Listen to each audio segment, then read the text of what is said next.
Tem um autor brasileiro chamado Luiz Felipe Pondé, e ele tem um livro interessante falando sobre espiritualidade para corajosos. Ele escreveu esse livro em 2018. E Pondé é um filósofo, como eu falei, brasileiro. E esse livro ele trata sobre a espiritualidade atual, né? Apesar de não ser um texto, um livro teológico, mas muitos cristãos têm dado ouvidos ao que o Pondé ele fala, ele escreve, ele pondera, né? Então alguns cristãos têm se detido a isso. E alguns trechos desse livro, eles caem bem aqui no que nós queremos falar hoje à noite. Por exemplo, abre aspas aí para o Pondé. Hoje em dia é comum você ouvir alguém dizer: não tenho religião, tenho espiritualidade. E o escritor Pondé, ele faz algumas perguntas a respeito dessa asseveração, né, dessas pessoas, dessas ideias. Por que é que a ideia de uma pessoa não ter religião é melhor do que ter espiritualidade? Porque ter espiritualidade parece ser melhor do que ter uma religião. Porque se faz essa espécie de diferenciação entre vida religiosa e vida espiritual.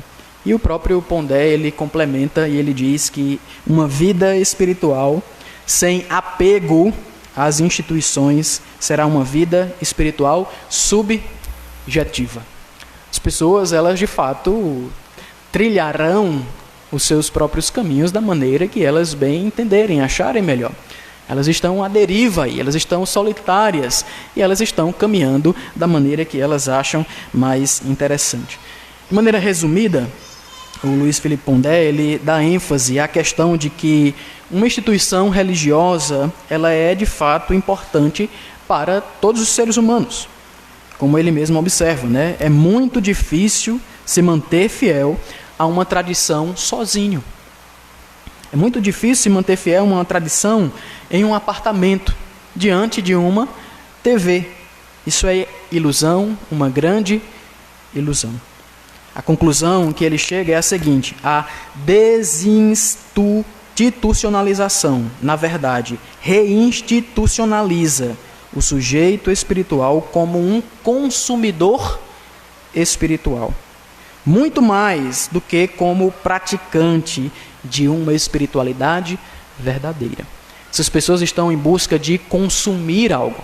Então esse tipo de vida sem religião, com espiritualidade à deriva, sozinho, solitário, é na verdade uma espécie de consumismo espiritual. Se nós pudéssemos trocar em miúdos aqui o que o Pondé está dizendo, ele expõe que uma espiritualidade desassociada do que chamamos de comunhão, do que chamamos de igreja, de corpo de Cristo, onde as pessoas vivem a vida na vida umas das outras. Intimidade de irmandade é de fato uma proposta de consumo espiritual individualizante. As pessoas querem viver as suas próprias vidas da maneira que elas bem entendem. E elas acham que podem viver isso de maneira correta, coerente, longe do que nós chamamos de comunidade, longe do que a própria Bíblia, o Novo Testamento, chama de comunidade. O indivíduo entra em sua casa, ele senta na poltrona dele, na cadeira, no sofá, e ele diz: eu não preciso de religião.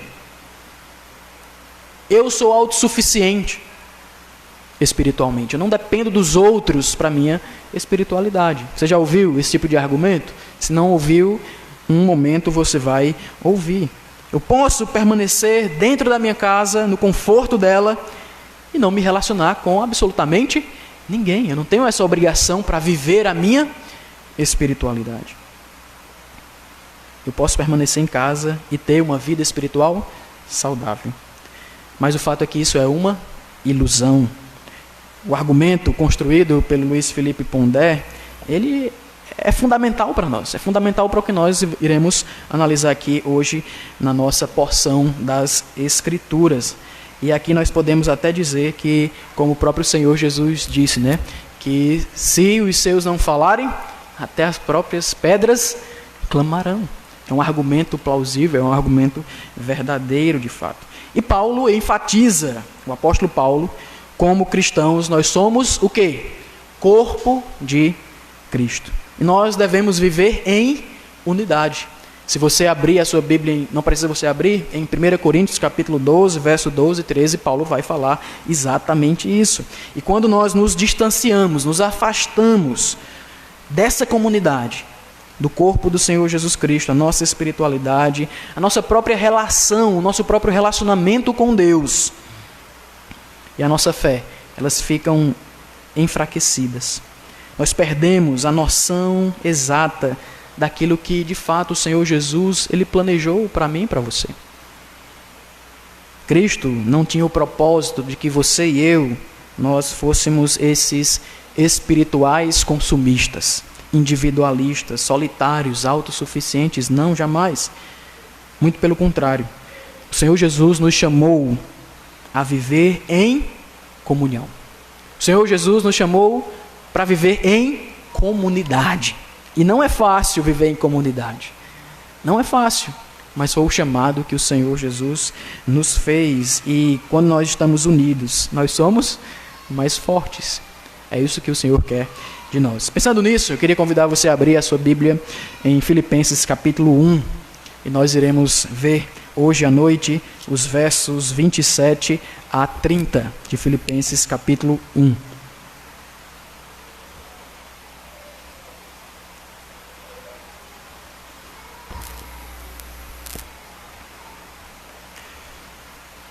Filipenses capítulo 1, verso 27 a 30.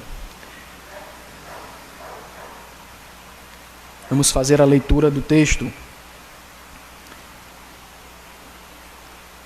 Vivei acima de tudo, por modo digno do Evangelho de Cristo, para que, ou indo ver-vos, ou estando ausente, ouça, no tocante a vós outros, que estáis firmes, em um só espírito, como uma só alma, lutando juntos pela fé evangélica.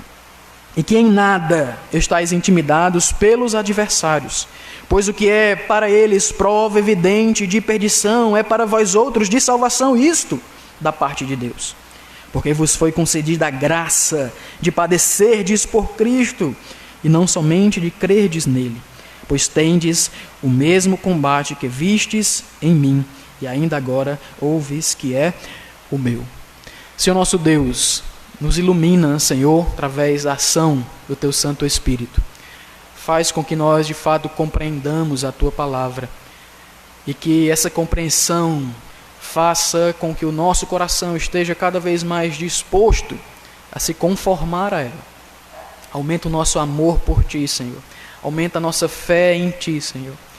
Abençoa essa igreja no sentido que o Senhor quer trazer para nós também esta noite. É isso que nós te pedimos e dependemos do nome do Senhor Jesus. Amém.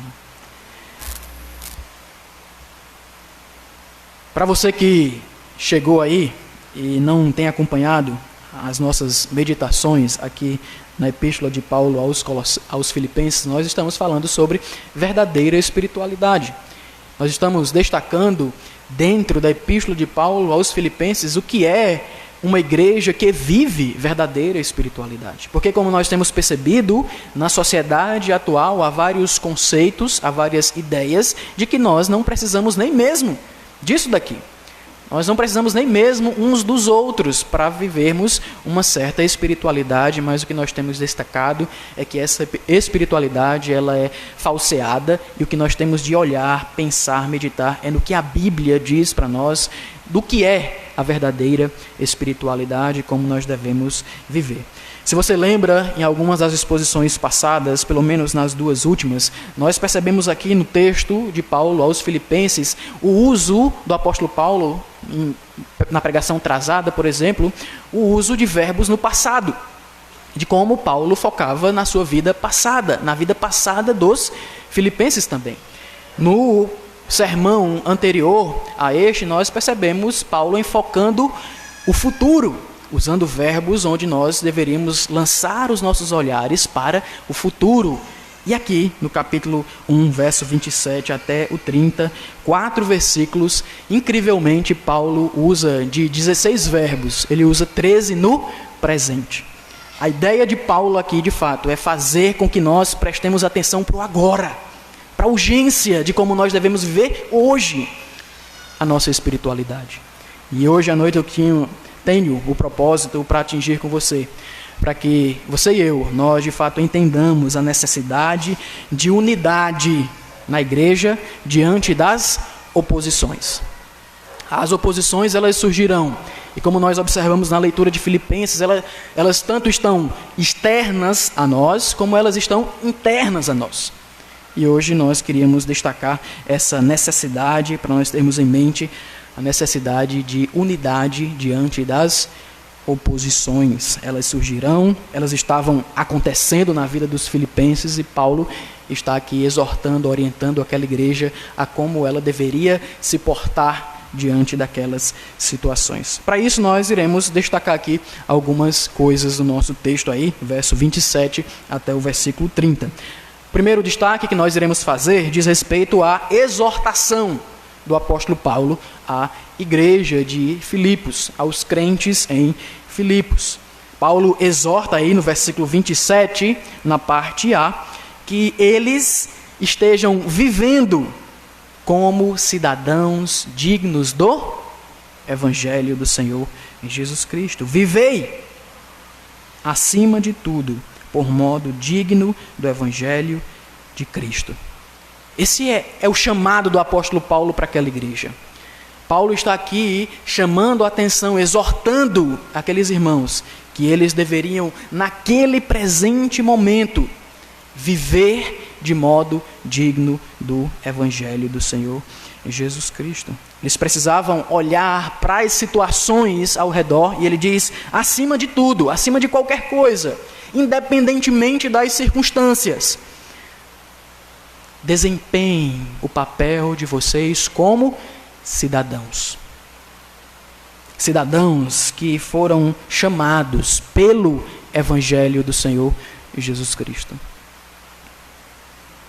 Esse viver aí, de fato, Paulo traz a ideia de que eles exerçam a cidadania deles, que não era romana em primeiro lugar, mas era celestial. O próprio apóstolo Paulo vai dizer aqui na Epístola aos Filipenses que eles deveriam ter noção de que eles não tinham uma pátria aqui, mas a pátria deles pertencia aos céus. E como cidadãos romanos, eles deveriam, em primeiro lugar, viver como cidadãos do reino de Deus, cidadãos dos céus, da pátria celestial. Essa ideia deveria fazer com que a vida deles, as ações deles, as motivações deles, fossem mudadas, fossem transformadas. Não era um viver qualquer, não era qualquer modo de vida que eles deveriam levar acima de qualquer coisa, acima de qualquer problema, acima de qualquer perseguição, de prisão. Eles deveriam viver agora, no hoje, de modo digno do Evangelho do Senhor Jesus Cristo. Essa é a exortação que, de fato, o apóstolo Paulo vai levar até o capítulo 2. Até o capítulo 2, Paulo vai levar essa exortação para eles viverem dessa maneira distinta. Essa maneira distinta qualitativamente. Alguém que de fato entendeu que não pertence em primeiro lugar a esta esfera, a essa cidadania, mas tem uma cidadania muito maior. De fato, ele vai entender que a vida dele, no presente e no hoje, precisa ser transformada diariamente. Inclusive no que diz respeito às relações interpessoais na igreja. No que diz respeito à unidade do povo na igreja diante dos obstáculos. Essa é a exortação do apóstolo Paulo, que eles vivam, de fato, como cidadãos dignos do Evangelho do Senhor Jesus Cristo. Mas o apóstolo Paulo aí, na parte B, do versículo 27, ele também fala dos motivos. os motivos pelos quais eles deveriam exercer essa cidadania. Que na atual ausência do apóstolo Paulo, ele possa ouvir sobre eles. Vocês lembram que na última exposição nós estávamos falando muito mais do Paulo. E agora Paulo passa a falar dos filipenses. Paulo chama a atenção desses irmãos, de que eles deveriam viver de maneira condizente com o chamado do Evangelho. E que ele pudesse, atualmente, também no presente, estando ausente ou próximo deles, ouvir a respeito deles. Paulo queria, durante a sua vida, seja ela tivesse alguns poucos anos ou muitos ainda, ver que o Evangelho estava fazendo diferença na vida dos filipenses. Ver que, de fato, a vida deles estava mudando. Eles estavam vivendo o agora, o presente, de maneira digna do Evangelho do Senhor Jesus Cristo. E aí o apóstolo Paulo, no verso 27, na parte B, ele destaca que eles permaneçam firmes em um espírito. Que eles permaneçam firmes em um espírito, para que, ou indo ver-vos, ou estando ausente, ouça no tocante a vós outros, que estáis firmes em um só espírito. Há uma discussão aqui se esse espírito é o espírito humano ou o Espírito Santo. De fato, na língua original não dá para se fazer essa diferenciação apenas com o uso da palavra, mas dentro do seu contexto. E aqui alguns intérpretes, eles dividem as opiniões no que diz respeito se Paulo estava falando que eles deveriam viver unidos em espírito, ou espírito deles, ou se eles deveriam viver unidos no Espírito Santo. Por exemplo, o autor Gordon Fee, ele, analisando essa passagem, ele chega à conclusão de que Paulo está falando sobre o Espírito. Porque Paulo usa uma palavra aqui, pneuma, que ele não usa em outros lugares, se referindo ao espírito humano, ou essa relação de unidade entre espíritos humanos. Então, a tese, o posicionamento do Gordon Fee é que Paulo está aqui, de fato, falando desses irmãos viverem unidos no Espírito e não meramente viverem unidos nos espíritos, ou seja, em cada um dos seus espíritos vivendo unidos naquela comunidade cristã. O fato é, uma coisa ou outra, a unidade ela está presente aqui. A unidade ela está patente aqui. A unidade é uma marca da igreja saudável, da igreja que caminha na verdadeira espiritualidade, de uma igreja que está vivendo a verdadeira espiritualidade. Sem unidade não há verdadeira espiritualidade. E muitos problemas, eles vêm até nós justamente para minar essa unidade. A unidade, ela não é algo desejável ou desejado por Satanás, por exemplo. Satanás não quer que a igreja do Senhor Jesus Cristo viva unida, seja em espíritos, seja no espírito. A nossa própria carne também não quer que nós vivamos unidos. Nós acabamos de ver aqui na EBD o problema da idolatria. E o problema da idolatria está, de fato, dentro de nós. A construção dos ídolos vem de dentro do nosso coração, não é algo externo a nós, não é algo exterior a nós. E a nossa carne, muitas vezes idólatra, individualista, egoísta, não quer trabalhar em prol da unidade. Muito pelo contrário, quer trabalhar contra a unidade do corpo de Cristo, mas essa não é a vontade do Senhor. Esse não é o viver de modo digno do Evangelho do Senhor Jesus. E Paulo queria que esses irmãos estivessem unidos em espírito, firmes, alicerçados, e que eles permanecessem constantemente. Eles estivessem firmes em um espírito. Segundo Gordon Fee, essa de fato é a ideia de que nós podemos viver a unidade exatamente por conta da atuação do Espírito. É o Espírito que faz com que a igreja ela caminhe em unidade. Sem o agir, sem o mover do Espírito, a igreja não vai andar em unidade. Os partidos surgirão. As Evódias se levantarão. As Síntiques também levantarão a sua voz. Os cães, como o próprio apóstolo Paulo fala aqui, também levantarão as suas vozes. E a unidade ela vai ser perdida. Apenas com o mover, o agir do Espírito Santo no meio da igreja é que essa unidade ela é possível. Nós podemos, de fato, viver essa unidade. Então, esse é um motivo para que eles permaneçam firmes em um espírito, mas também lutando ombro a ombro, lutando lado a lado, como uma só pessoa pela fé do Evangelho. O texto diz: para que, ou indo ver-vos, ou estando ausente, ouça, no tocante a vós outros, que estáis firmes em um só espírito, como uma só alma, lutando juntos pela fé evangélica.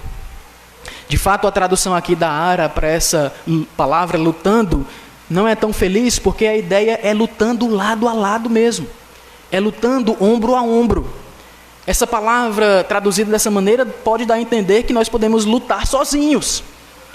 Nós podemos vencer as nossas batalhas sozinhos. Mas essa não é a ideia do texto. O texto traz a ideia de que a unidade, a firmeza no espírito, e que as pessoas dentro da comunidade combatam o bom combate da fé pelo Evangelho, seja um combate ombro a ombro, um combate lado a lado. Você precisa de mim e eu preciso de você. Nessa caminhada, eu não posso caminhar sozinho. Na nossa jornada cristã, você não pode se desgarrar em meio a uma trilha solitária. Você precisa de outros. E os outros precisam de você. Como o próprio apóstolo Paulo, falando da igreja como um corpo, ele destaca que um corpo tem vários membros, consequentemente várias funções. Então a maneira de eu precisar de você não é a mesma de você precisar de mim. São maneiras diferentes, mas a necessidade ela é presente. Nós precisamos uns dos outros. O problema é que nós queremos, muitas vezes, caminharmos essa jornada cristã como lobos solitários. E isso nunca vai terminar bem. Porque esse não é o propósito do Senhor Jesus para a sua igreja.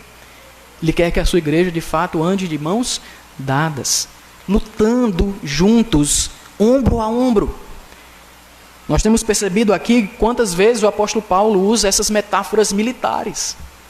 Combate, luta, progresso. Por quê? Porque, de fato, a caminhada cristã é uma constante batalha. Por isso que em Efésios capítulo 6, ele exorta os cristãos de Éfeso a se revestirem da armadura de Deus. Porque não é algo simples, não é algo pequeno, é algo grande mesmo. É uma batalha que nós não estamos lutando com o nosso próprio punho. Não é uma batalha que nós estamos lutando com as nossas próprias forças. Por meio do conhecimento que nós adquirimos. Ou das condições que nós desfrutamos hoje em dia. Não. É pelo mover, pelo agir do Espírito Santo na sua igreja, no seu povo. Fazendo com que ele, unido, continue servindo ao Senhor, lutando, batalhando pela fé do Evangelho. Esse é o viver digno, de modo digno do Evangelho. Firmeza na fé. Luta lado a lado, de uns para com os outros. De apoio de uns para com os outros. Se você não tem apoiado o seu irmão, revise. Faça uma avaliação.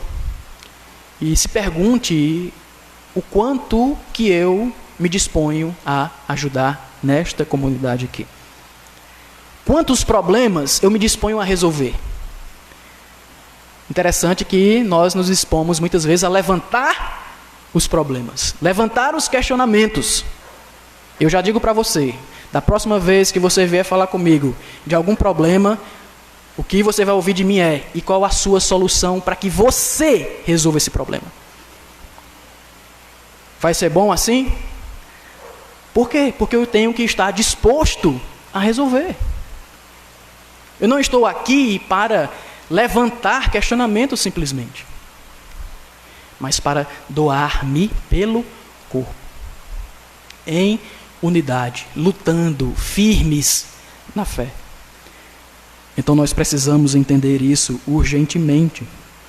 E esses são os motivos que Paulo ele apresenta aqui, tanto na sua ausência como na sua presença junto com eles, que ele de fato gostaria de observar, de saber, de ouvir a notícia, que eles estivessem firmes constantemente em um espírito, lutando lado a lado, ombro a ombro, como uma só pessoa, pela fé do Evangelho. Paulo diz aí, no verso 27, como uma só alma. Paulo usa outra palavra aqui, diferente de espírito. E Paulo, de fato, aqui está dizendo agora, por exemplo, seguindo a interpretação do Gordon Fee, que eles devem, de fato, ser como uma única pessoa, unidos a um espírito, que atua nesse corpo de unidade, de batalha ombro a ombro, lado a lado, tete a tete, como nós às vezes dizemos. Essas são as circunstâncias dessa batalha, dessa luta pela fé evangélica. Pela fé que nós recebemos pelo Evangelho. E alguns intérpretes dizem que, de fato, essa expressão significa a fé que é o Evangelho. Ou o Evangelho que é a fé. Então, esses são os motivos que Paulo ele menciona aí. Mas, além da exortação e dos motivos, Paulo também fala das circunstâncias. Nós observamos aí as circunstâncias. E a circunstância que Paulo destaca aí no versículo 28, na parte A, é uma espécie de intimidação. Uma espécie de intimidação por parte de adversários dos filipenses. Verso 28, parte A. E que em nada estáis intimidados pelos adversários. Eles deveriam se manter firmes em um espírito, lutando lado a lado, ombro a ombro, para que na hora da intimidação, na hora da perseguição, na hora da provação, eles pudessem resistir essa provação. Que eles não estivessem intimidados, temerosos, receosos, com medo daquilo que poderia sobrevir a eles. Não, eles não poderiam estar intimidados pelos adversários. Eles surgiriam, de fato eles já haviam surgido, mas eles não poderiam retroceder, como nós observamos na exposição passada. Eles não poderiam retroceder na fé, muito pelo contrário. O desejo de Paulo é que eles avançassem, progredissem cada vez mais na fé, no gozo da fé. O desejo do Senhor Jesus para a sua igreja não era um retrocesso, mas um avanço, um progresso na fé a partir do Evangelho. E eles deveriam ter isso em mente. E quando nós observamos aí, tanto essas circunstâncias como esses motivos, Paulo ele faz aqui uma espécie de presságio, de algo que iria acontecer. E aí ele diz no versículo 28 aí também, que em nada estáis intimidados pelos adversários, pois o que é para eles prova evidente de perdição, é para vós outros de salvação. Isto da parte de Deus. A pregação do Evangelho, o testemunho do Evangelho, mesmo que isso redundasse para a vida dos filipenses em aprisionamentos, tortura, pisas, surras e coisas do tipo. Isso era um sinal para aqueles adversários de perdição. Mas para eles era um sinal de salvação. Salvação não conquistada por eles mesmos, não porque eles estavam sofrendo, mas porque Deus concedeu essa salvação para eles. Imagine que se não houvesse sofrimento na vida cristã, a vida cristã não teria início. Porque o início da vida cristã começa no sofrimento. No sofrimento do Senhor Jesus Cristo. E o Senhor Jesus entregou a sua vida em prol de pessoas que não mereciam essa entrega. Mas Deus prova o seu próprio amor para conosco pelo fato de ter Cristo morrido por nós, sendo nós ainda pecadores. A prova do amor de Deus foi o envio do seu Filho Santo para que ele entregasse a sua vida, sofresse na cruz do Calvário, não meramente os açoites, mas de fato carregar o pecado da humanidade diante do Pai. Cristianismo e sofrimento andam juntos. Estão entrelaçados do começo ao fim. Graças a Deus por isso. Porque se não fosse por conta do sofrimento do seu Filho, nós jamais conheceríamos a verdade do Evangelho. Jamais nós poderíamos ficar firmes em um espírito. Jamais nós poderíamos lutar juntos, lado a lado, pela fé do Evangelho. Jamais. Somente por meio do sofrimento é que isso foi possibilitado. E o sofrimento não de qualquer pessoa, não o seu sofrimento, não o meu sofrimento, mas o sofrimento do Senhor Jesus Cristo. De fato, esses oponentes, de fato, essas pessoas que estavam se opondo àqueles irmãos, intimidando os irmãos, estavam se colocando como adversários. Paulo diz aqui, o fim deles já está traçado, assim como o de vocês. E isso vem da parte de Deus. É um presente de Deus, é graça de Deus. É uma evidência de salvação para os filipenses. E a fonte dessa salvação é Deus. Deus é a fonte desta salvação. Mas aí Paulo ele faz uma explicação, aí no versículo 29 e 30. Paulo faz uma explicação a respeito do sofrimento dos filipenses. Estou sendo torturado aqui.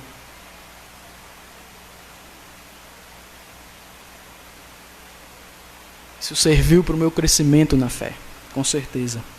Então, Paulo faz uma explicação aí no verso 29 e 30, que diz, porque vos foi concedida a graça de quê? De padecerdes. Quais de nós colocaremos esta palavra aqui? Nenhum. Mas Paulo colocou, porque vos foi concedida a graça de padecerdes por Cristo, e não somente de crerdes nele. Pois tendes o mesmo combate que vistes em mim, e ainda agora ouves que é o meu. E essa explicação aí está implícita no que Paulo falou aí no versículo 28 sobre os adversários, sobre os opositores. É uma graça concedida àqueles que creem. A graça concedida àqueles que creem é de padecer. Quantos de nós temos parado para pensar, para refletir que aquilo que nós temos recebido do Senhor como presente, como graça, é padecer por conta do Senhor Jesus Cristo. Não padecer por conta do nosso pecado. Não padecer por conta da nossa negligência. Não padecer por conta das nossas ações irresponsáveis. Mas padecer, de fato, pelo nome do Senhor Jesus Cristo. Quando na universidade nós testemunhamos do Senhor Jesus Cristo. Quando no nosso trabalho nos é dado uma oportunidade, nos é feita uma proposta de que o nome de Cristo não será exaltado naquele momento, e nós, firmes, cientes de que a graça que nos foi concedida foi de sofrer por Ele, padecer por Ele, nós agimos na dependência dEle, para que o nome dEle seja exaltado. Todos nós passamos por essas situações, tanto você como eu, em vários momentos das nossas vidas. dentro das nossas famílias, trabalhos, ambientes de estudo, nós passamos diversas vezes por estes momentos. E são nesses momentos que nós devemos trazer à tona a nossa cabeça de que nós fomos chamados, recebemos a graça de padecer por Cristo, de levar o nome do Senhor Jesus adiante, de testemunhar do nome dele independentemente das situações. Mas também Paulo explica aí que esse sofrimento, esse padecer, está em sintonia com as lutas do próprio apóstolo Paulo. Pois tendes o mesmo combate. Novamente aqui a palavra de uso militar. Combate. Que vistes em mim. Ou seja, as notícias, as informações daquela igreja a respeito de todos os sofrimentos do apóstolo Paulo. Lembra da carta dele aos Coríntios? Quantos naufrágios, quantos açoites, quantos problemas, surras, noites em frio. Eles poderiam olhar para o passado da vida de Paulo e observar: a nossa luta não é diferente da luta dele, da luta que ele teve. O nosso padecer por Cristo não é diferente. Paulo queria que eles olhassem para o passado dele, para a vida dele e percebessem isso, vissem isso. Mas também olhassem para o próprio presente do apóstolo Paulo. E ainda agora, ouves que é o meu. Paulo estava preso.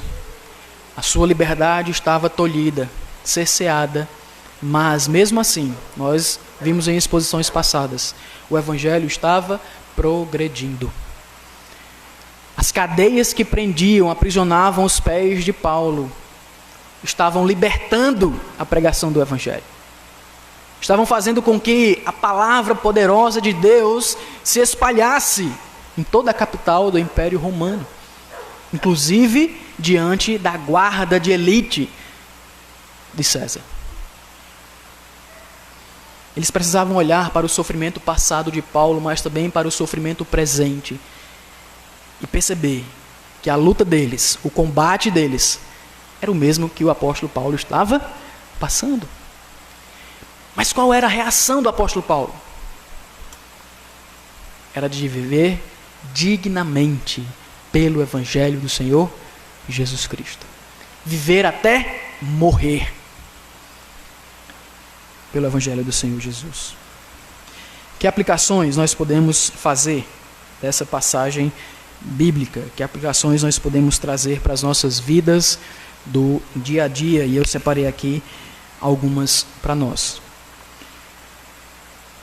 Quando nós observamos essa passagem, o apóstolo dos gentios, ele nos ensina a importância de vivermos de modo digno do Senhor Jesus, do evangelho do Senhor Jesus Cristo. E nós devemos alcançar isso por meio da perseverança, por meio da permanência, por meio da constância, por meio da firmeza na fé. Não venha me dizer que você tem batalhado, vivido de modo digno do evangelho só porque tem marcado presença no culto. E quando marca? E quando está e presta atenção? Isso não é batalhar, isso não é lutar lado a lado, isso não é viver o evangelho de modo digno do evangelho. Se aqui, esse momento, ele é só um pedacinho do que nós vivenciamos a semana inteira, e se mesmo nesse momento a qualidade é péssima, quiçá o restante da semana. O que é que nós temos pensado, falado, vivido, feito, deixado de fazer?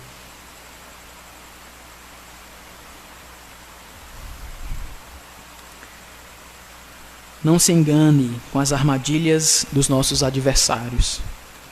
Não se engane com a sua própria carne. Não se engane com o seu próprio eu, com Satanás, com as hostes celestiais do mal, que, segundo Paulo, estão presentes no cotidiano da igreja, da vida da igreja. Porque nós não lutamos contra carne e sangue, mas sim contra principados e potestades nas regiões celestiais. Nas regiões celestiais. Mas olhe para os adversários com os olhos do Evangelho. Olhe para os adversários não como inimigos seus, em último lugar. E com esse olhar para os adversários, tenha compaixão deles. Primeiramente, mostre para eles como é bom, como é diferente viver para Cristo. Mas em segundo lugar, verbalize esse amor que tem pelo Senhor Jesus a eles. O que é que Paulo fazia com aqueles que estavam vigiando ele no seu período de encarceramento? Pregando o Evangelho, testemunhando de Cristo. Esse era o objetivo dele. Olhe para os adversários com essa ótica, com esse olhar.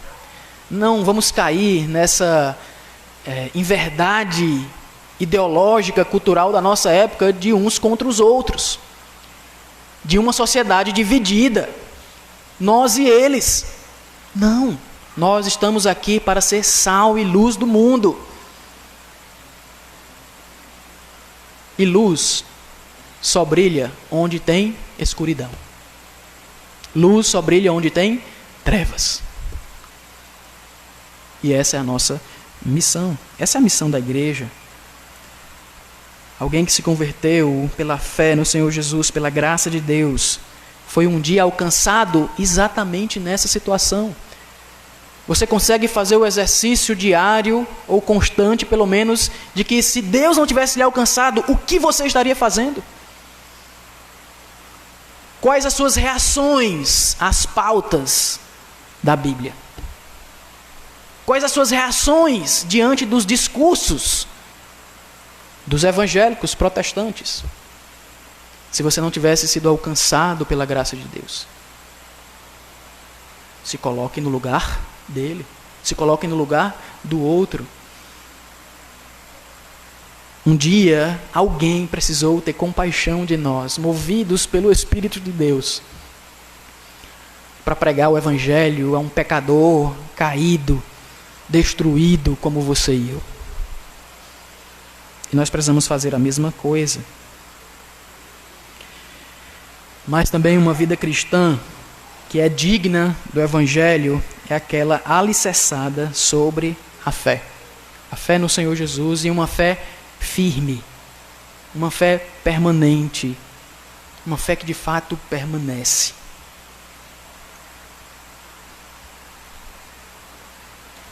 As dificuldades, elas estão aí. Eu desisti porque a vida é difícil. É uma verdade óbvia.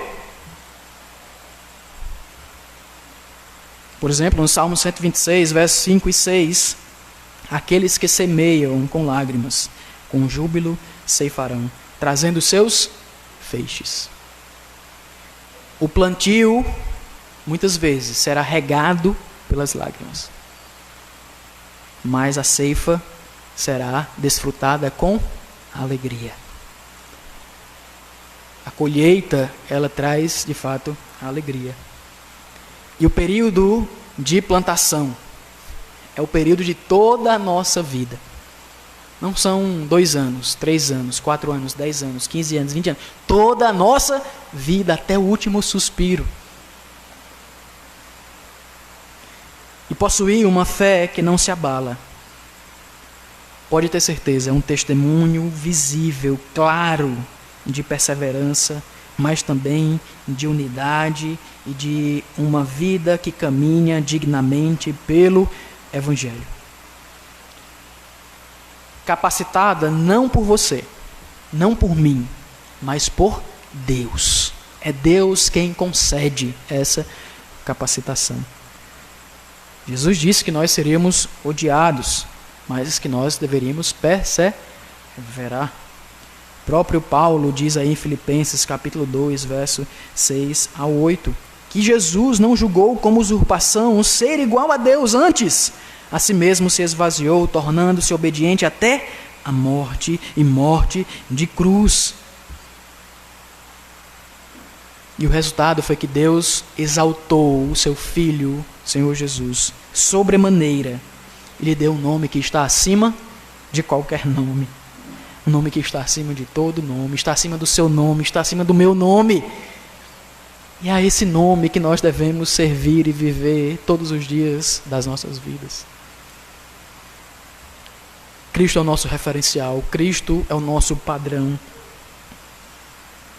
Nós jamais podemos perder de vista o Senhor Jesus, sempre prosseguindo em busca do alvo, do prêmio da soberana vocação de Deus em Cristo Jesus. Pode ter certeza que Jesus conhece todas as suas lutas. Eu não conheço. Você pode até me contar algumas, e mesmo assim eu ainda não as conhecerei na sua totalidade, na sua profundidade, mas o Senhor Jesus as conhece. Dependa dele. Continue ligada a ele, alicerçada, firme na fé. Mas não sozinho, não solitário, unido a este corpo. E junto com este corpo, cheio de pecadores, de defeitos, de problemas, de incoerências, junto com estes pecadores, você e eu sermos afiados um no outro, para que a plenitude ela chegue lá naquele futuro escatológico. Vamos orar. Senhor nosso Deus, obrigado pela Tua palavra, Senhor. Ajuda-nos a vivê-la agora, hoje, Senhor. Que nós estejamos dispostos, dependentes de Ti, a viver de modo digno do Evangelho do Senhor Jesus, para a glória do Senhor. Que permaneçamos firmes em o Espírito, que estejamos sempre ombro a ombro, um ao lado do outro, enfrentando os obstáculos, os adversários. Luta esta que já é um sinal de derrota para aqueles, mas de vitória para nós, porque o Senhor nos concedeu isso. Podemos olhar para a vida dos teus servos, tanto no passado, como no caso dos filipenses, no atual presente deles, que o teu servo, o apóstolo, estava preso, mas ainda assim entendia que aquela situação era para o progresso do Evangelho. Que entendamos da mesma forma, Senhor, e que essa igreja esteja unida diante dos obstáculos, que são obstáculos tanto externos, mas também internos. Problemas que surgem, nascem dentro do nosso meio, dentro do nosso seio. Que esses obstáculos sejam vencidos pela unidade no Espírito, pela firmeza na fé. No nome de Jesus. Amém.